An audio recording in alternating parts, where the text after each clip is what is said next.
So straight గా point కి వచ్చేస్తున్నా.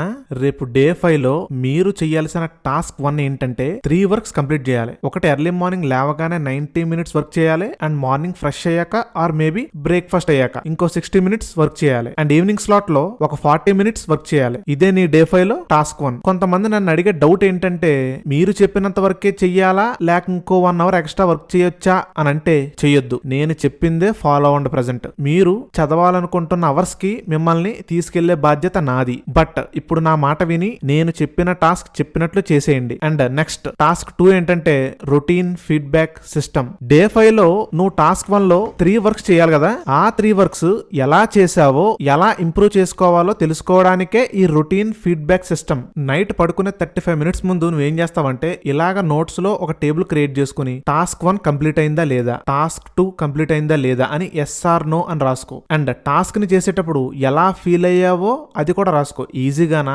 మీడియం గానా, హార్డ్ గానా, ఇలా ఈ 3 వర్క్స్ గురించి ఫీడ్బ్యాక్ క్రియేట్ చేసుకో. అండ్ వన్స్ టేబుల్ అన్ని మార్క్ చేసుకున్నాక డే 1 లో టాస్క్ 1 ని సరిగ్గా పర్ఫామ్ చేసావో లేదో తెలిసిపోద్ది. అండ్ ఫర్ సపోజ్ నువ్వు సరిగ్గా పర్ఫామ్ చెయ్యకపోతే ఏమీ బాధపడకు, ఎక్స్ప్లెనేషన్స్ ఇచ్చుకోకు. అదే నీ రియాలిటీ అని యాక్సెప్ట్ చేసి నెక్స్ట్ డే ఇంకా బెటర్ గా చేయడానికి చూడు, సరేనా? అంతేకాదు ఈ టాస్క్ 1 ని అనాలిసిస్ చేశాక రేపు కూడా ఐ మీన్ డే 6 లో టాస్క్ 1 కూడా సేమ్ 3 వర్క్స్ పెట్టుకో. బట్ డే 6 కి 3 వర్క్స్ కూడా ఈచ్ 90 మినిట్స్ పెట్టుకుని ఎర్లీ మార్నింగ్ లేవగానే ఒక 90 మినిట్స్ అండ్ ఇంకో 2 90 మినిట్ టైం బ్లాక్ ని డే 6 లో నీకు సెట్ అయ్యే టైమింగ్స్ లో పెట్టుకో. టైమింగ్స్ ని చాలా స్పెసిఫిక్ గా నేను ఇన్ని గంటలకు స్టడీని స్టార్ట్ చేస్తాను అని స్కెడ్యూల్ లో స్పెసిఫిక్ గా రాసుకో, ఓకేనా? ఎవ్రీడే ఛాలెంజ్ లో ఈ 3 థింగ్స్ మాత్రం కామన్. అదేంటంటే నైట్ పడుకునే ముందు రోజంతా చేసిన వర్క్ ని అనాలిసిస్ చేసుకోవాలి, అండ్ నెక్స్ట్ డే కి ముందుగానే నేను చెప్పిన టైం బ్లాక్స్ తో స్కెడ్యూల్ ని క్రియేట్ చేసుకోవాలి, అండ్ బేగా పడుకుని బేగా